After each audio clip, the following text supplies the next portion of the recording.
오늘 합독하신 말씀 가지고 의인의 옹고지신이라는 알쏭달쏭한 제목으로 이렇게 말씀 증거하도록 하겠습니다.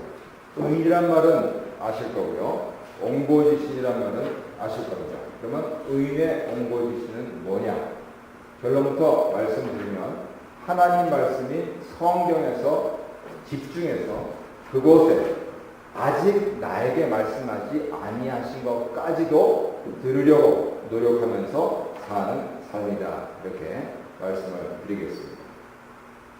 한국 사람 하면 한이라고 하는 것 아마 누구나 아실 겁니다. 대한민국 할 때 한자는 아니죠. 한만은생 할 때 한자입니다. 거기서 제가 마음심전에 그 오른쪽에 있는 간자, 은자, 큰자라고 읽는 그런 것인데요. 아마도 전체적으로 봐서 그칠 간자로 읽는 것이 좋을 것 같습니다. 마음심전에 그칠 간. 그래서 한탄할 한이라고 이렇게 있습니다. 서양 사람들도 여기에 주목하기 시작해서 심지어는 미국 드라마에도 아주 유명한 드라마에도 이 한이라고 하는 제목으로 한 번 에피소드가 나왔었습니다. 그 사람들이 영어로 하는 걸 이렇게 들으니까 데피니션을 울 수 없는 마음 혹은 영혼의 슬픈 상태 이렇게 내리더라고요. 그래서 그거를 한이라고 한다. 이런 용어로 정이라는 게 있죠. 정 데피니션 힘듭니다. 서양 사람들은 이해를 못해요. 정이 뭔지. 부모의 정, 모자의 정. 그 이해를 못합니다. 근데 이 한은 더 이해를 못해요. 기쁘면 기쁘고 슬프면 슬프지. 슬프면 울면 되는 걸 울지도 못하는 그 마음. 그 마음을 표현한 것도 아니고 그러한 상태. 그게 뭐냐는 거죠. 근데 바로 욥기를 읽어나가면서 이 의인 욥이 지금 경험하고 있는 것. 그것을 우리 한국 사람들은 한껏 읽을 수 있겠다라는 생각이 들었습니다. 그래서 여기서 출발해서 욥과 친구들을 이렇게 대조해 보았습니다. 욥은 지금 한스러운 상황에 죄가 없다는 게 아니고요. 실수했습니다. 하지만 늘 회개하고 늘 회복해서 아주 행복한 삶을 살았습니다. 그런데 이게 어찌된 일입니까? 라고 하면서 한스러운 상황을 맡고 있습니다. 반면에 친구들은 같이 위로하러 왔다가 이제는 위로는커녕 정죄를 하고 있습니다. 아니 정죄까지도 자신의 감정에 실렸는데 이제 이 뒤로 올수록 훈수 드는 것처럼 아니 인생이 뭔데? 라고 하면서 그러한 심지어는 낙말까지 합니다. 욥은 자신의 삶이 한스러우면 한스러울수록 더 하나님께 집중해 나갔습니다. 반면에 친구들은 계속해서 욥 한 사람만을 지목합니다. 얼마나 안 됐냐? 네가 혹시 죄진 거라며? 네 자식은 어떠냐? 너 죄인이지? 바른 대로 말해라. 너 그렇게 말귀를 못 알아듣느냐? 하면서 그 자신, 욥에게 지목을 하고 있습니다. 욥은 그래서 하나님께 집중하는 가운데 하나님께서 나의 억울한 사정을 풀어주실 것이다 라고 하면서 미래지향적인 말을 합니다. 반면에 친구들은 계속 사랑, 더구나 이제 오도 갈 데 없는 한스러운 삶을 살고 있는 자기들의 옛 친구였던 욥에게 지목하면서 그의 과거를 자꾸만 들춰내려고 합니다. 나도 기억나지 않는 것을 다른 사람들이 어떻게 들춰낸다고 하는지. 그래서 욥이 하나님을 향해서 미래지향적으로 사는 반면에 친구들은 참 잘난 분들이죠. 안 된 친구에게 지목하면서 과거를 지향하고 있습니다. 이런 친구들의 태도를 온고라고 이름을 붙였습니다. 전의 것을 뜨뜻하게 하는, 전의 것을 자꾸만 들춰냅니다. 사실 공자님 위정편에서 말씀하신 거 아닙니까?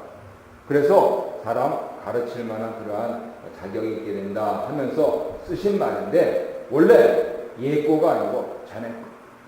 그것도 역시 예꼬로 이럴 수는 있지만은 전의 것을 들춰내는 그 일에만 집중하고 있는데 욥은 그러한 부분들은 물론이거니와 지신, 이 도장 색이 대체해가지고 지신자가 제대로 안 보이실지 모르겠습니다. 그래서 바로 의인욥, 한스러운 삶을 살고 있는 이 의인욥이 추구했던 옹고지신, 과연 그것이 어떻게 무엇을 추구하는 것인가 하는 점 짧은 시간을 통해서 나눠보도록 하겠습니다.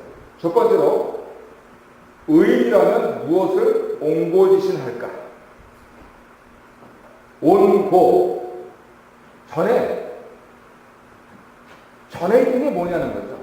다른 사람들은 자꾸만 사람을 이렇게 긁으려고 하는데 그게 아니고 이 사람을 만드신 그 전에 있는 것, 더구나 그 사람이 의인이라 하여서 지칭되고 있는데 지금 그 형편을 보니 전혀 그럴 것 같지 않은 사람, 과연 그것이 무엇이냐?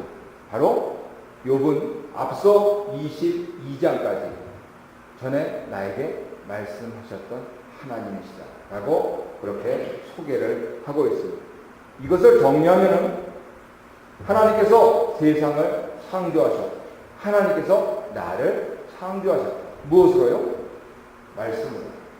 하나님께서 말씀으로 세상을 창조하셨으니 이 구더기가 붙어있는 몸일지라도 저기 있는 저 세상은 하나님 창조하신 것으로 아름다운 것이고 살만한 가치가 있는 것이고 그래서 간단하게 얘기해서 긍정의 가치가 있다 이렇게 정리를 합니다. 반면에 나를 조성하신 하나님은 자칫 잘못 내가 잘나서 지금까지 이렇게 행복한 삶을 살 줄 알았는데 이 한스러운 상황이 되보니 나를 만드신 분이 따로 있구나. 나는 내가 회개할 수 있는 데까지 회개하고 심지어 자녀들이 짓지 않은 죄까지도 회개하려고 그런 무도한 애를 썼지만 내가 할 수 없는 영역이 너무나도 많이 있구나. 이 넓다란 우주 속에 먼지보다 높은 것이 내 인생이구나 라고 하면서 자기를 부인할 수 있는 시기입니다. 자칫 오늘 본문, 합독하신 본문을 하나님 안 계시다 쪽으로 읽을 수 있는데요. 그런 뜻이 아니잖아요. 잘 뜻을 생각하면서 읽어보세요. 바로 자기를 부인하고 있는 거예요. 하나님, 이 이물이 뭡니까? 하나님, 이 이물이 뭔데? 도대체 내가 누구인데 하나님한테 나아가겠습니까? 그렇게 말씀을 드리고 있는 것이죠. 반면에 지신, 새로운 것을 알게 된다. 여기로 아는 게 아닙니다. 여기로 아는 거예요. 여기. 친구들은 자꾸만 여기로 하면서 사람한테 지목해서 훈수만 주는데 내 뼈와 살로서 내 영혼이 이 한많은 가슴으로 새로운 것을 알게 된다는 겁니다. 그게 뭐라고 그럽니까? 여전히 앞으로 말씀하실 하나님이시다. 그렇게 말씀을 하고 있는 것입니다. 우리 합독하지는 않았지만 욥기 23장 15절 부분이 이렇게 되어 있습니다. 그러므로 내가 그 앞에서 떨며 지각을 얻어 그를 두려워하였다.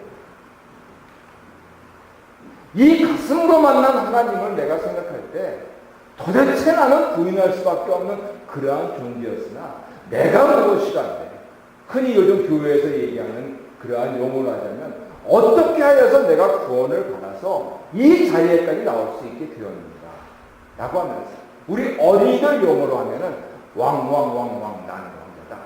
공공공공 너는 공주다. 그러면서 찬송을 드리게 되었을까? 정말 두렵도다 라고 그렇게 노래를 하고 있는 거죠. 그래서 기독교인들이 여기서 불교하고 달라집니다. 자기 부인까지는 굉장히 이상한데 기독교는요 구원을 통해서 180도 같아요. 나를 긍정합니다. 한마는 나지만 그러나 그 나를 위하여서 자기 목숨을 버린 하나님입니다. 그리고 나를 위하여서 다시 그 아들을 살리신 하나님입니다. 그리고 나를 위하여서 신천신지를 예비하신 하나님이 있다 라고 하면서 그만큼 나는 가치 있고 아름다운 사람. 나의 겉모습은 점점 늙고 병들고 심지어는 별세하고 하겠지만은 그러나 나의 속사람은 날로 강건할 뿐만 지금 부모님으로부터 물려받은 이 한많은 인상의 육신뿐만 아니고 이제 하나님께서 직접 주실 새로운 몸으로서 나의 영혼 그리고 나의 새로운 신령한 몸이 영생할 수 있는 그러한 희망이 있다라고 하는 위대한 진리를 갖고 있는 것이죠. 그래서 아무리 힘들고 어려워도 기독교인들은 좌절하지 않습니다. 물론 기분이 좀 빠지고 상황이 힘들지만 그러나 다시 일어납니다. 7.8개월 내가 잘나서 그런 것이 아니고 하나님께서 나의 생을 축복하시고 하나님께서 나를 영생으로 이끄시니 이 생에서는 물론 저 생까지도 하나님은 나를 관찰하시고 나에게 관심 있으시고 그리고 나를 축복하신다 라고는 그 믿음을 갖게 되는 것이죠. 반면에 지금 현실은 그것을 받쳐주지 못합니다. 왜요? 내가 비교하는 이 세상의 가치 그것이 은연중에 물들어 있어요. 심지어는 자기가 피 흘려난 자식에게까지 그 가치관을 투영하면서 옆집 개똥이 이러는데 너는 왜 이 모양이냐? 여보, 당신보다 공부 못했다는 당신 친구는 그렇게 많이 벌어오네. 당신은 왜 요거밖에 못 벌어?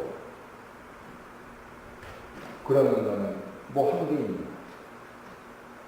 이러면서 자꾸만 대조를 하는 거예요.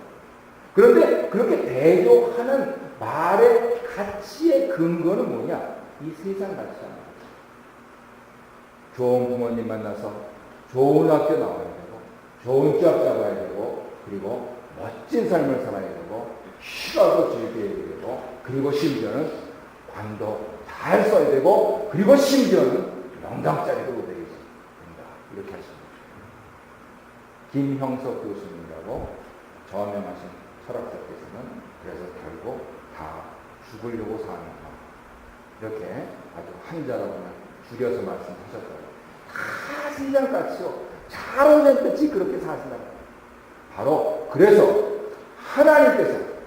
하나님께서 나에게 다시 말씀하실 때에는 이 가치가 부인됩니다. 그래요. 저 좋은 학교 못 나왔어요. 저 멋진 상 못 써봤어요. 하지만 나는 하나님 사랑받습니다. 이 세상 가치로는 나는 하등 쓸모없는 사람과 보일지 몰라도 저 위에 계신 하나님, 이 안에 계신 하나님께서는 나를 그렇게 안 보십니다. 선생님, 오해하지 마십시오. 그건 그렇고 영생을 얻으셨습니까? 우리가 흔히 하는 얘기로 하면 예수 믿으세요? 그렇게 얘기를 할 수가 있는 거죠. 정리하자면 내가 나기 전부터 나에게 말씀하셔서 내가 어머니 태에 조성되게 하신 그 하나님께서 내가 죽어서라도 다시 신령한 몸을 얻고 하나님의 자녀로서 복된 삶을 살게 하실 때 나는 이 세상을 살아가면서 자기로 인해 인고의 고통을 당하지만 결국은 예수를 만나고 하나님을 만나고 성경을 만나고 할 때 나는 가치 있는 사람이구나 라고 생각하고 그전에는 야 이게 뭐야 상황이 뭐야 라고 하면서 싫었던 그것이 믿음의 눈으로 봤을 때 살만한 가치가 있고 아름다운 것이고 하나님 창조한 것이지만 적어도 그 잣대를 나한테 갖다 들이대면서 너는 왜 이러지 못하냐 왜 너는 이게 안 되냐 라고 했을 때 그것은 다 버려질 것 다 두고 갈 것. 죽으려고 발버둥 치면서 사는 사람들이 추구하는 것. 나는 살기 위해서 산다. 라고 하는 그러한 얘기를 하는 것이 바로 원고 지심이 되겠습니다. 두 번째로 어떻게 원고해 주십니까? 장황하게 말씀드렸으니까 정리하는 식으로 말씀드리겠습니다. 이 세상에 있는 것, 보이는 것은 긍정할 가치가 있으면 부정할 가치도 있습니다. 그래서 이 세상을 포함해서 창조계가 긍정된다면 그것이 구속계로 갔을 때는 부정계가 됩니다. 반면에 창조계에서는 부인해야만 살 수 있는 그 가치는 구속계로 돌아오면 긍정할 만한 가치가 있는 겁니다. 캐나다에서 주는 연금으로 사실 많으면 많고 적다면 그러한 은혜가 아니겠습니까? 그러나 내가 그것을, 우리 어르신들은 아들보다 낫다고 그러시는 내가 그것을 가지고 멋진 삶을 사는 거, 그거 절도로 내 책임이라는 거죠. 내가 그 돈을 어떻게 쓰느냐, 그거는 내 책임이라는 겁니다. 정한 대로 주잖아요. 그런데 이거밖에 안 된다 그러는 사람하고 내가 그렇게 이렇게 많이 준비야. 캐나다로 잘했어. 소망에서 마음에 넣었잖아요. 그래서 이 긍정과 부정의 가치가 공존하고 있습니다. 그런데 우리는 이 세상에서 그것을 뛰어넘을 수 있는 가능성이 있습니다. 그것을 천상계라고 붙여봤습니다.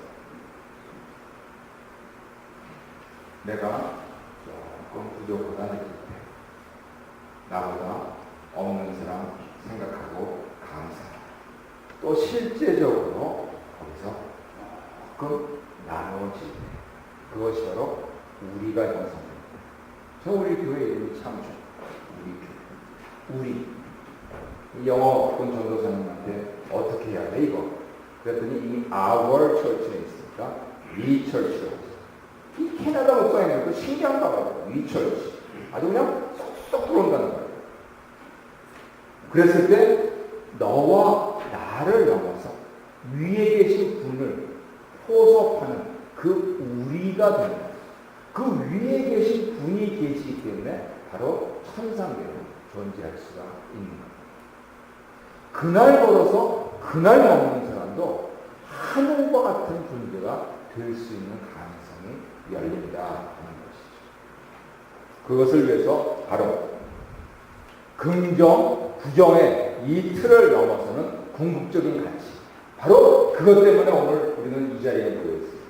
하나님께서 말씀을 주셨고 하나님께서 피를 흘리셨고 그리고 그분의 피를 따라서 목숨을 내놓은 사람들이 철저히 지키고 보존하여서 우리에게 남겨주신 하나님의 말씀, 이 성경. 이 성경은 어떻게 하나님 말씀으로 받아 공부하고 어떻게 그것을 내 것으로 삼기 위해서 곱씹으면서 묵상을 하고 그리고 그것을 내 손과 발로 실천합니다. 이것이 어떻게 여하이 옹고지하겠는가 하는 여부의 관건이 될 수 있습니다. 예배당에 오기 전에 좋은 프로그램 하나 봤는데요.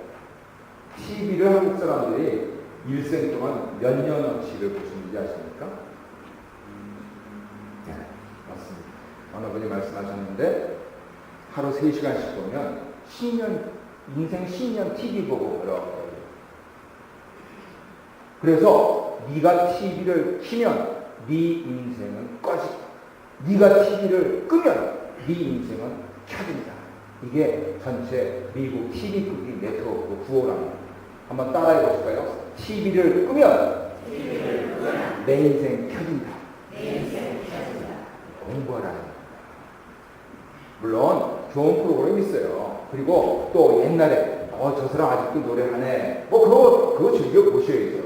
그런데 그것까지도 공부로 포섭을 하면서 사느냐 아니면 10년 동안 이러고 있냐, 이거는 천연한 거잖아요. 그래서 오직 말씀 중심으로, 이 말씀 중심으로 내가 어떻게 공부해서 어떻게 묵상하고 어떻게 실천해 살 것인가 하는 것, 그것이 기독교인다운 삶이다. 이렇게 정리해서 말씀드릴 수 있겠습니다. 그랬을 때 세 번째로 어떻게 하면 하나님과 관계를 맺을까? 우리가 다니엘에서 이제 욥기로 넘어오면서 묵상을 하고 있는데 아주 간단하게 이렇게 정리합니다. 하나님 나와 동행하시고 하나님 나 축복하시고 하는 것 내가 마음속에 느끼고 감사하면은 두 손 들고 자. 아멘. 불러도 하나님 안 되시고 되는 일은 없고 그러면 그때 흔히들 찬양을 하는데 그때 찬양 안 나와요. 차라리 그냥 내가 왜 사는지 몰라. 이것만 나온다고요. 그래서 그때 찬양을 하면 안 되고, 다니엘하고 욥이 가르쳐 주는 게 뭐냐면은, 했는데, 하나님 안 계신가? 나 이거 쭉 했는데, 안 나오고. 그럴 때 어떻게 돼요? 이게 교회 너무 힘들어요. 이렇게 하라는 거예요. 그걸 어려운 말로 뭐라면 탄식이라고 해요. 시편에 보면은 많은 찬양을 노래했는데 그것만큼 탄식의 노래가 있어요. 왜요? 모든 집중을 하나님께 하고 있기 때문에 하나님 함께 하시면 난 찬양이요, 하나님 나 보여주시면 난 탄식할 수밖에 없는 그런 삶이다 라고 하는 것을 정리를 할 수 있었던 것이죠. 그랬을 때 이렇게 창조된 이 피조개부터 시작해서 하나님 사랑하시는 나까지 그것을 하나로 아우르는 그러한 삶을 보여주신 분이 있었어요. 바로 저기 있는 대로 예수시다. 우리들이 다른 사람들하고 자꾸만 비교하면서 너 공부해라, 돈 많이 벌어와라, 높은 자리 차지해라. 왜요? 왜 그래요? 물질 때문에 그런 게 그래서 물성이라고 얘기를 어려운 말로 물성. 자꾸만 물질 때문에 그래요. 그런데 눈에 보이지 않는 하나님, 맨날 똑같이 보는 목사, 그리고 똑같은 성경, 이것을 가지고 또 2014년 오늘 가면 오지 않을 8월 10일 날 왜 예배를 드리고 있어요? 바로 영성 때문에 그렇습니다. 우리는 물질 없이 살 수 없는 사람인데 우리는 영 없이는 더욱 살 수 없는 사람이라는 거예요. 그래서 이것을 어떻게 궁극적인 가치를 가지고 잡고 사랑하고 살 수 있을까? 그것이 인생의 문제고, 그것이 인간 역사의 문제고, 그것이 종교의 문제가 됩니다. 그랬을 때 이 예수, 이분이 어느 때는 술주정뱅이, 어느 때는 먹벌, 어느 때는 죄인이라고 하는 그러한 오해를 받으시면서까지 물과 음식과 사랑을 끝까지 사랑하신 그러한 삶을 보여주심으로써 하나님께서 나에게 허용하신 것이 어떻게 내 삶 속에서, 아니 나를 넘어서 우리에게까지 전파될 수 있을까 하는 것을 보여주신 분이라는 것입니다. 여기다가 성경 구절을 읽겠습니다만 이것이 되기만 하면요 속물이 인물이 됩니다. 나 중심으로 살다가요 그래도 너를 생각하고, 그런 어려운 말로 주관과 객관이라고.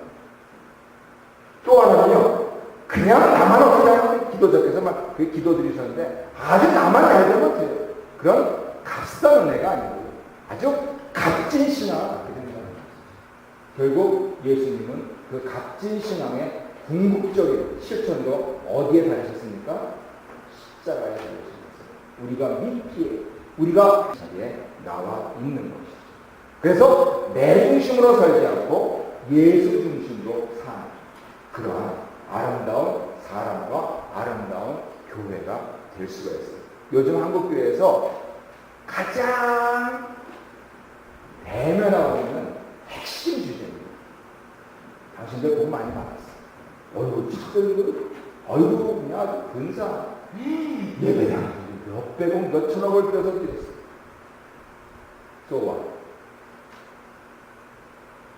다 당신들 중심으로 살잖아. 당신들 예수 믿는다며. 그러면 예수가 보여준 그 사람을 나에게 좀 보여달라고.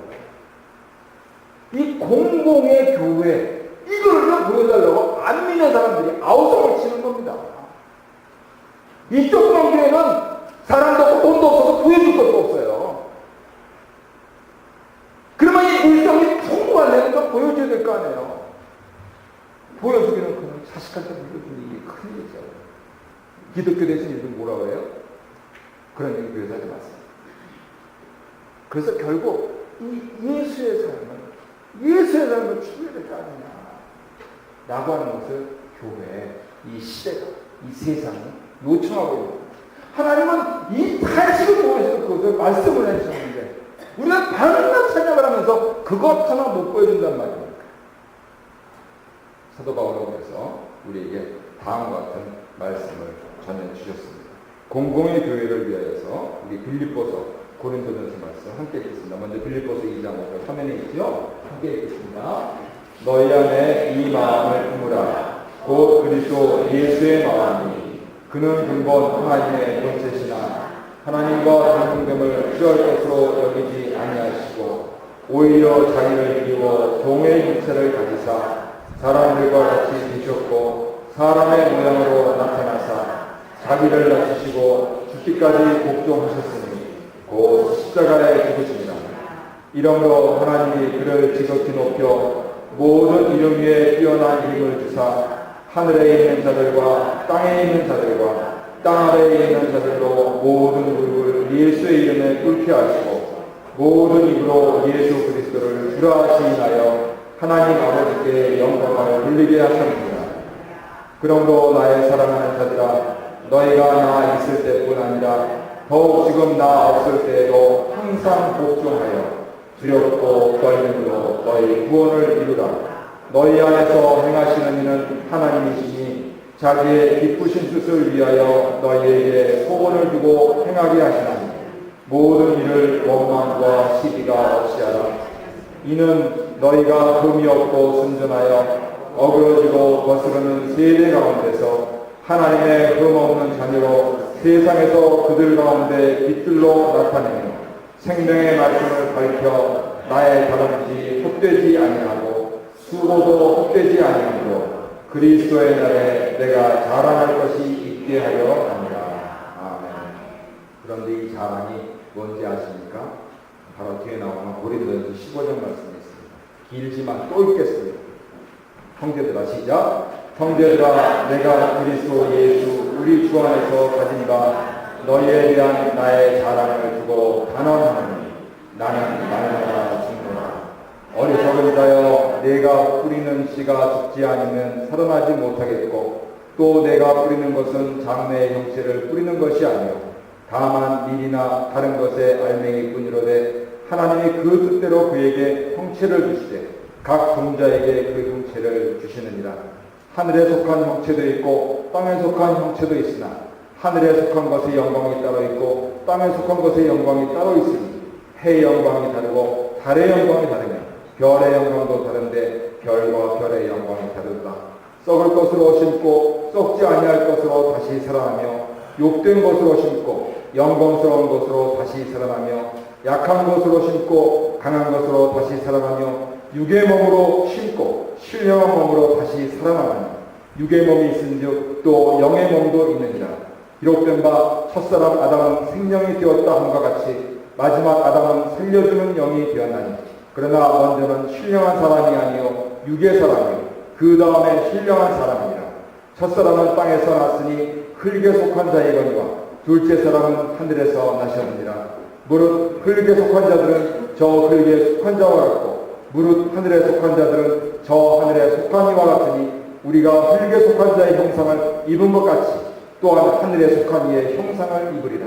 형제들아 내가 이것을 말하노니 혈과 육은 하나님 나라를 이어받을 수 없고 또한 썩는 것은 썩지 아니하는 것을 유업으로 받지 못하느니라. 아멘.